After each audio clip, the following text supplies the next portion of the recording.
20년 동안 모은 전 재산을 털어 드디어 마련한 내 집.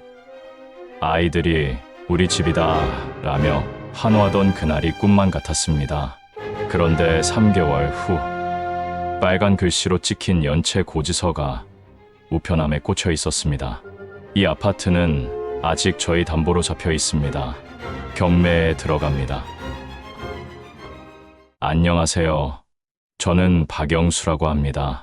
평생 성실하게 살아온 제게 닥친 충격적인 사건이 있었습니다. 저녁 6시에 버스 차고지에 소음이 점차 잦아들기 시작했습니다. 저는 하루 종일 운전대를 잡은 손을 주물러가며 마지막 점검을 마쳤습니다. 엔진의 열기가 아직 식지 않은 버스 앞에서 깊은 숨을 내쉬었습니다. 오늘도 무사히 하루를 마친 것에 대한 안도감과 동시에 내일 또 반복될 일상에 대한 무게감이 어깨를 짓눌렀습니다. 사물함에서 꺼낸 봉투는 여느 때와 다름없이 처참할 정도로 얇았습니다. 그 안에 든 것은 고작 생활비 정도의 급여뿐이었습니다. 저는 봉투를 주머니에 넣으며 쓴웃음을 지었습니다. 20년 넘게 성실하게, 정말 성실하게 일해왔건만 여전히 넉넉하지 않은 현실이 가슴을 답답하게 만들었습니다. 집으로 가는 길, 제 머릿속에는 아내 미화의 모습이 떠올랐습니다. 최근 들어 그녀는 밤마다 전세금 걱정으로 잠 못 이루고 있었습니다. 집주인이 전세금 인상을 요구했고 올릴 돈이 없으면 나가야 한다는 냉정한 통보를 받은 지 벌써 한 달이 지났습니다.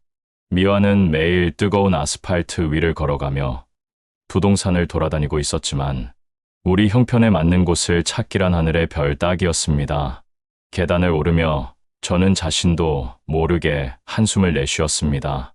아이들이 커갈수록 쥐꼬리만한 집이 더욱 답답하게 느껴졌습니다.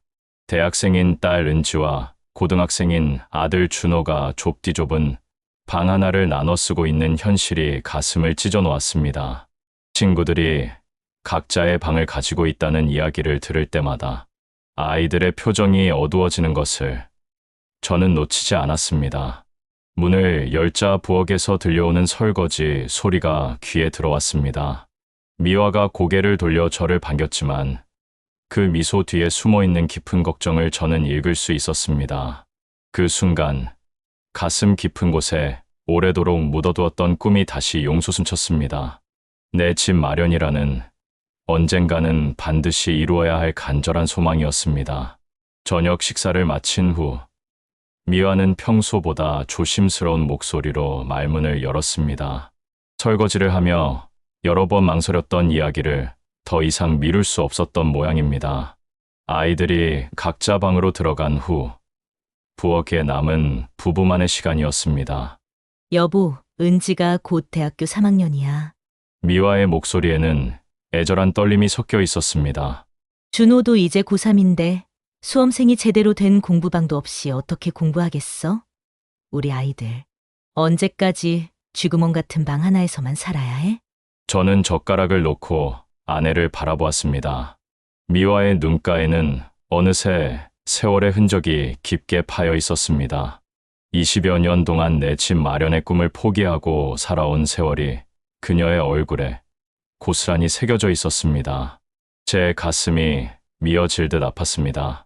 창밖으로 보이는 다른 집들의 따뜻한 불빛을 바라보며 저는 깊은 생각에 잠겼습니다.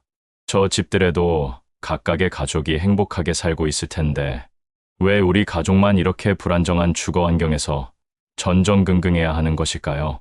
아이들이 친구들을 집에 초대하지 못하는 이유도 미화가 이웃들과의 만남을 피하는 이유도 모두 이 비참한 전셋집 때문이었습니다. 여보, 사실 말이야. 제가 조심스럽게 입을 열었습니다. 회사에서 퇴직금 중도 인출이 가능하다고 하더라고. 물론 이자는 좀 손해를 보겠지만 미화의 눈이 번쩍 반짝였다가 이내 걱정스러운 표정으로 바뀌었습니다. 그래도 그건 우리 노후 자금인데. 아니야. 지금이 진짜 마지막 기회일지도 몰라. 저는 결심한 듯 단호하게 고개를 끄덕였습니다. 아이들이 더 크기 전에, 우리가 더 늙기 전에 한 번만 도전해보자. 퇴직금 일부와 지금까지 피땀 흘려 모은 적금, 그리고 친척들한테 머리 조아려 조금 빌리면 전세 보증금 정도는 마련할 수 있을 거야. 미화는 설거지하던 손을 멈추고 저를 바라보았습니다. 제 눈에서 오랜만에 보는 불굴의 의지를 읽을 수 있었나 봅니다. 그동안 현실에 굴복하며 꿈을 포기했던 남편이 마지막 용기를 짜내는 순간이었습니다. 다음 날부터 저와 미화의 본격적인 집 구하기가 시작되었습니다. 동네에서 가장 오래된 행복부동산의 윤 소장은 15년간 이 지역에서 성실하게 일해온 것으로 소문이 자자했습니다. 작은 사무실이지만 벽면 가득 붙어 있는 매물들과 깔끔하게 정리된 서류들이 든든한 신뢰감을 주었습니다. 박 선생님, 정말 하늘이 내린 기회에 오셨어요. 윤 소장은 환한 미소를 지으며 저희를 맞았습니다. 마침 천재이루의 매물이 나왔거든요. 이 아파트 한번 보세요. 윤 소장이 꺼내 보인 사진 속 아파트는 생각보다 훨씬 깔끔해 보였습니다. 15평형 아파트였지만 방이 2개나 있었고 남향이라 채광도 금상첨화였습니다. 무엇보다 가격이 저희 부부의 예산과 신의 한 수처럼 딱 맞아떨어졌습니다. 이 집은 정말 100년에 한 번 나올까 말까한 특별한 매물이에요. 이전 주인이 급작스럽게 이민을 가게 되어서 시세보다 훨씬 저렴하게 내놓은 거거든요. 윤 소장의 자신만만한 설명에 저와 미화는 서로를 바라보며 가슴이 두근거렸습니다. 그리고 가장 중요한 건 채권이 완벽하게 정리되어 있다는 점이에요. 등기부등본도 맑은 하늘처럼 깔끔하고요. 등기부등본을 꼼꼼히 살펴보니 정말 어떤 문제도 없어 보였습니다. 근저당도 말소되어 있었고 소유권도 명확했습니다. 윤 소장은 확신에 찬 표정으로 덧붙였습니다. 제가 이 일을 15년 동안 해왔는데 이렇게 완벽한 매물은 정말 하늘에서 떨어진 행운이에요. 요즘 같은 때 이런 기회 놓치시면 언제 또 이런 금 같은 집을 구하시겠어요? 실제로 그 아파트를 보러 갔을 때 저와 미화는 더욱 확신을 가지게 되었습니다. 비록 세월의 흔적이 있는 건물이었지만 관리가 정말 잘 되어 있었고 아이들이 각자 방을 가질 수 있다는 것만으로도 천군만마를 얻은 기분이었습니다. 여보, 아이들 방까지 있잖아. 정말 꿈 같아. 미화가 거실 둘러보며 감격에 겨워 속삭이자 저도 벅찬 감동으로 고개를 끄덕였습니다. 오랫동안 품어왔던 꿈이 기적처럼 현실되는 순간이었습니다. 계약을 마치고 한 달 후 드디어 운명의 이사 날이 되었습니다. 새벽부터 분주했던 하루, 이삿짐을 가득 실은 트럭이 새 아파트 앞에 도착하자 온 가족이 나와 맞았습니다. 아이들의 얼굴에는 폭발할 듯한 흥분과 기대감이 넘쳐났습니다. 와, 진짜 우리 집이야. 준호가 하늘이 떠나갈 듯 소리를 지르며 뛰어다녔습니다. 그동안 좁은 방에서 누나와 함께 지내야 했던 그에게는 자신만의 성역이 생긴다는 것이 꿈만 같았나 봅니다. 책상을 어디에 놓을지, 침대는 어느 벽에 붙일지 벌써부터 황홀한 계획을 세우고 있었습니다. 은지는 보다 차분했지만 눈빛만큼은 별빛처럼 반짝였습니다. 드디어 내 방이다. 그녀는 자신의 방에 들어가서는 벽 곳곳을 살펴보며 어디에 좋아하는 가수들의 포스터를 붙일지 행복한 고민에 빠져 있었습니다. 대학 친구들을 초대해서 함께 공부하는 꿈 같은 상상까지 하며 혼자 웃고 있었습니다. 저와 미화는 박스들 사이에서 바쁘게 움직이면서도 아이들의 천진난만하게 즐거워하는 모습을 한순간도 놓치지 않았습니다. 오랜 꿈이 이루어진 순간의 감격이 온몸으로 전해져 왔습니다. 비록 중고 가구들이고 낡은 살림살이였지만 이제는 그 누구의 눈치도 보지 않아도 되는 진짜 우리만의 보금자리였습니다. 여보, 우리 정말 해냈네. 미화가 제 손을 꽉 잡으며 감격의 눈물을 글썽였습니다. 저도 가슴이 터질 듯 벅차올랐습니다. 20년 넘게 전세살이를 하면서 애타게 꿈꿔왔던 순간이 드디어 현실이 되었습니다. 저녁이 되어 아직 정리되지 않은 박스들 위에 가족들이 둘러앉아 컵라면으로 간단히 저녁을 해결했습니다. 제대로 된 상도 없고 그릇도 아직 다 꺼내지 못했지만 그 순간만큼은 온 세상에서 가장 행복한 가족이었습니다. 새로운 시작에 대한 무한한 기대와 희망으로 가득한 시간이었습니다. 새 집에서의 달콤한 생활이 시작된 지 석 달이 지났습니다. 아이들은 완전히 새로운 환경에 적응했고 각자의 방에서 자유롭게 생활하며 만족해하고 있었습니다. 은지는 친구들을 집에 초대해 함께 공부하기도 했고 준호는 자신만의 공간에서 취미 활동에 온전히 몰두하고 있었습니다. 어느 평범한 오후, 제가 퇴근해서 우편함을 확인하는데 낯선 봉투가 들어 있었습니다. 붉은 글씨로 인쇄된 연체 고지서라는 섬뜩한 문구가 눈에 들어왔습니다. 저는 당황스러웠습니다. 저희는 대출을 받지도 않았는데 왜 연체 고지서가 온 것일까요? 아마 잘못 온 우편이겠지. 저는 별 생각 없이 그 불길한 고지서를 찢어서 버렸습니다. 이사 초기에는 이전 거주자 명의의 우편물이 종종 오는 일이 있으니까 말입니다. 하지만 마음 한편으로는 뭔가 섬뜩한 불안감이 스쳐 지나갔습니다. 한 달 후, 똑같은 은행 이름으로 또 다른 우편물이 도착했습니다. 이번에는 좀 더 위협적인 어조의 최종 통보서였습니다. 제 얼굴이 창백하게 변했습니다. 단순한 실수일 가능성이 점점 줄어들고 있었습니다. 혹시 집을 살 때 뭔가 치명적인 함정에 빠진 것은 아닐까요? 밤늦게 귀가한 저는 미화에게 이 무서운 사실을 차마 말할 수 없었습니다. 새 집에서의 행복한 시간을 산산조각 내고 싶지 않았기 때문입니다. 하지만 가슴 속 불안감은 독사처럼 점점 커져만 갔습니다. 혹시 저희가 계약할 때 뭔가 중요한 것을 놓쳤던 것은 아닐까요? 윤 소장이 보여준 서류들이 정말 정확했던 것일까요? 잠자리에 누워서도 저는 쉽게 잠들 수 없었습니다. 옆에서 평화롭게 잠든 아내와 자신들의 방에서 꿈을 꾸고 있을 아이들을 생각하니 더욱 절망적인 걱정이 되었습니다. 이 모든 행복이 한순간에 지옥처럼 무너질 수도 있다는 끔찍한 예감이 저를 괴롭혔습니다. 더 이상 미룰 수 없다고 판단한 저는 다음 날 바로 은행을 찾아갔습니다. 오전 일찍 회사에 반차를 내고 간 은행은 평소보다 한산했습니다. 창구 직원에게 사정을 절망적으로 설명하고 집 주소를 알려주자 직원의 표정이 심상치 않게 변했습니다. 잠시만 기다려주세요. 확인해 보겠습니다.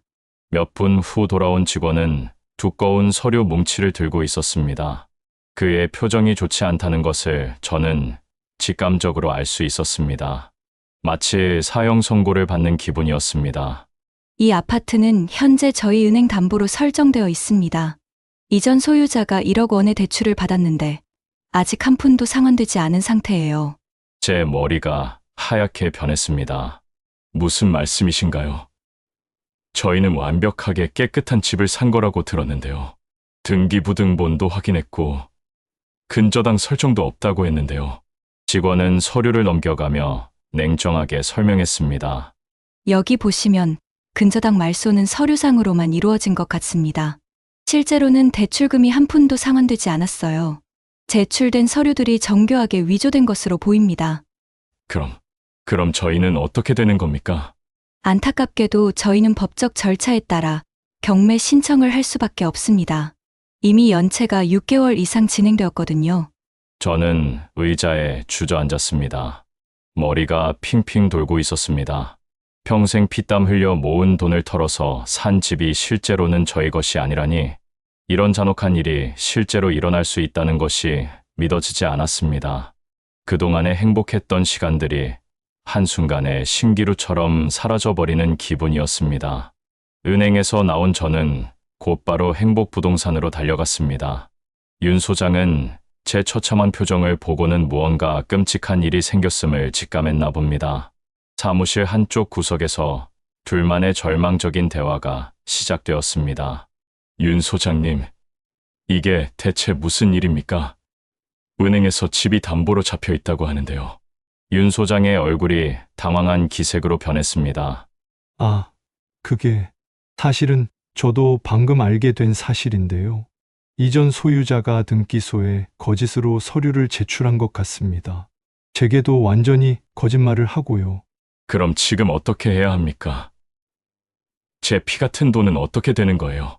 윤 소장은 잠시 망설이다가 명함 한 장을 꺼내 들었습니다. 일단 변호사님께 상담을 받아보시는 게 좋겠어요. 제가 아는 분인데 이런 악독한 사건에 경험이 많으시거든요. 다음 날, 저는 미화와 함께 변호사 사무실을 찾았습니다. 변호사는 중년의 남성으로 차분하고 침착한 인상이었습니다. 하지만 그의 설명을 듣고 난 후 저희 부부의 얼굴은 절망으로 일그러졌습니다.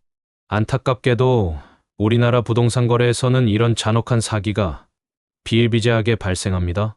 등기부등본만으로는 완전한 신뢰를 할 수 없어요. 특히 서류 위조 기술이 발달해서 일반인은 구별하기 거의 불가능합니다. 그럼 저희가 낸 돈은 어떻게 되나요? 변호사는 참혹하게 고개를 저었습니다. 솔직히 말씀드리면 돈을 되찾을 가능성은 거의 제로에 가깝습니다. 사기를 친 당사자를 찾아서 형사고발을 할 수는 있지만 이미 돈을 빼돌렸을 가능성이 99%거든요. 결국 손해는 구매자의 몫이 될 수밖에 없어요. 저는 의자에 절망적으로 주저앉았습니다. 20년 넘게 개미처럼 모은 돈이 하루아침에 사라진다는 현실을 받아들이기 어려웠습니다. 옆에서 미화가 남편의 손을 꼭 잡았지만 그 따스함조차 지옥 같은 절망을 막아내지는 못했습니다. 석 달 후, 드디어 운명의 경매 날이 다가왔습니다. 법원 경매장은 생각보다 많은 사람들로 붐비고 있었습니다. 저는 마지막까지 기적을 바라며 이 지옥 같은 자리에 참석했습니다. 혹시라도 경매가 유찰되거나 아니면 하늘에서 누군가 구원의 손길을 내밀어 줄까 하는 절망적인 희망을 품고 있었습니다. 법정 안의 공기는 시체처럼 차갑고 무거웠습니다. 진행자는 기계적인 목소리로 경매 절차를 설명했습니다. A9 아파트 A5 감정가 1억 2천만 원, 시작가 8천만 원부터 시작하겠습니다. 여러 명이 손을 들고 피 튀기는 경쟁을 시작했습니다. 저는 그 참혹한 광경을 넋을 잃고 바라보고 있었습니다. 불과 몇 달 전까지만 해도 저희 가족의 보금자리라고 믿었던 곳이 이렇게 경매에 나와 낯선 사람들 사이에서 거래되고 있다니 현실이라고 믿기 어려웠습니다. 9,500만 원. 1억 원. 가격이 올라갈 때마다 제 가슴도 함께 산산조각 났습니다. 결국 1억 1천만 원의 한 중년 부부가 낙찰받았습니다. 그들은 환호하며 서로를 끌어안았습니다. 저에게는 지옥 같은 순간이었지만 그들에게는 새로운 희망의 시작이었습니다. 법정을 나서며 저는 1년 전 이사 첫날의 모습을 떠올렸습니다. 아이들이 천진난만하게 환호성을 지르며 뛰어다니던 모습, 자신만의 방을 얻은 기쁨에 벅차하던 은지의 얼굴, 책상 위치를 고르며 신나하던 준호의 모습. 이제 그 모든 소중한 추억들이 다른 사람의 것이 되어버렸습니다. 집으로 가는 길, 저는 한마디도 할 수 없었습니다. 옆에서 미화도 조용히 제 어깨에 기대고 있을 뿐이었습니다. 이제 저희에게 남은 것은 다시 전세집을 알아봐야 한다는 절망적인 현실뿐이었습니다. 그날 밤, 온 가족이 거실에 모여 앉았습니다. 아이들도 이미 모든 참혹한 상황을 알고 있었습니다. 경매 결과를 듣고 난 후 한동안 아무도 말을 하지 않았습니다. 무거운 침묵이 집 안을 가득 메우고 있었습니다. 저는 고개를 들지 못한 채 바닥만 바라보고 있었습니다. 가장으로서 가족들에게 안정된 보금자리를 마련해 주지 못했다는 자책감이 저를 짓누르고 있었습니다. 평생 성실하게 살아왔건만 결국 사기를 당해 모든 것을 잃게 되었다는 현실이 받아들여지지 않았습니다. 그때 은지가 먼저 입을 열었습니다. 아빠, 괜찮아요. 우리가 집을 잃은 게 아니에요. 집이 우리를 잃은 거예요. 그녀의 목소리는 또래답지 않게 성숙했습니다. 집이 아니어도 우리 가족은 그대로잖아요. 우리는 여전히 함께 있고 서로 사랑하고 있어요. 준호도 방에서 무언가를 가지고 나왔습니다. 그것은 그가 모아온 용돈과 아르바이트비가 들어있는 작은 통장이었습니다. 아빠, 저도 이제 고3이니까 아르바이트도 더 많이 할 수 있어요. 우리 모두 힘을 합치면 다시 시작할 수 있을 거예요. 미화도 제 어깨에 손을 올렸습니다. 여보, 우리 처음 결혼했을 때도 아무것도 없었잖아요. 그때도 행복했는데 지금도 할 수 있어요. 이번 일로 우리가 얼마나 소중한 가족인지 더 깨닫게 됐어요. 제 눈에서 뜨거운 눈물이 폭포처럼 흘러내렸습니다. 저 자신이 가족들을 실망시켰다고 생각했는데 오히려 그들이 저를 위로하고 있었습니다. 이 순간 저는 깨달았습니다. 진짜 집은 건물이 아니라 사랑하는 가족이 함께 있는 곳이라는 것을. 한 달 후, 가족은 다시 작은 월세방으로 이사를 했습니다. 이전의 전세집보다도 더 좁고 낡은 곳이었지만 이상하게도 절망감은 없었습니다. 오히려 다시 시작할 수 있다는 희망이 마음속에 자라나고 있었습니다. 저는 더 이상 저 자신만을 탓하지 않았습니다. 대신 같은 피해를 당하지 않도록 다른 사람들에게 경험을 알리기 시작했습니다. 시민 모임에 참여해서 부동산 사기의 실태를 알리고 언론사에 제 이야기를 제보하기도 했습니다. 한 지역 방송국에서는 제 사연을 취재해서 부동산 사기 예방 캠페인을 만들기도 했습니다. 언젠가는 진짜 우리 집을 마련할 거야. 제가 가족들에게 말했습니다. 창문 너머로 들어오는 따뜻한 햇살이 제 주름진 얼굴을 밝게 비추었습니다. 저는 다시 버스 운전석에 앉을 준비를 했습니다. 삶은 무너졌지만 희망은 여전히 살아 숨쉬고 있었습니다. 몇 달 후, 제가 참여한 시민 모임의 노력으로 부동산 사기 피해자 지원법이 발의되었습니다. 비록 늦었지만 저와 같은 피해자들이 조금이라도 구제받을 수 있는 길이 열린 것입니다. 제 이야기가 누군가에게는 도움이 될 수 있다는 생각에 가슴이 뜨거워졌습니다. 아빠가 정말 자랑스러워요. 은지가 말했습니다. 아빠 덕분에 많은 사람들이 도움을 받을 수 있을 거예요. 준호도 고개를 끄덕였습니다. 우리가 당한 일이 헛되지 않은 것 같아요. 그렇습니다. 저희가 겪은 고통이 헛되지 않았습니다. 비록 집은 잃었지만 더 큰 것을 얻었습니다. 가족의 소중함, 그리고 절망 속에서도 희망을 잃지 않는 용기를 말입니다. 매일 아침 버스 운전석에 앉으며 저는 다짐합니다. 언젠가 다시 우리만의 집을 마련하겠다고. 이번에는 더 조심스럽게, 더 똑똑하게, 그리고 그 집에서 가족과 함께 웃으며 살겠다고. 오랜 바람은 아직 끝나지 않았습니다. 새로운 시작을 위한 바람이 불고 있습니다.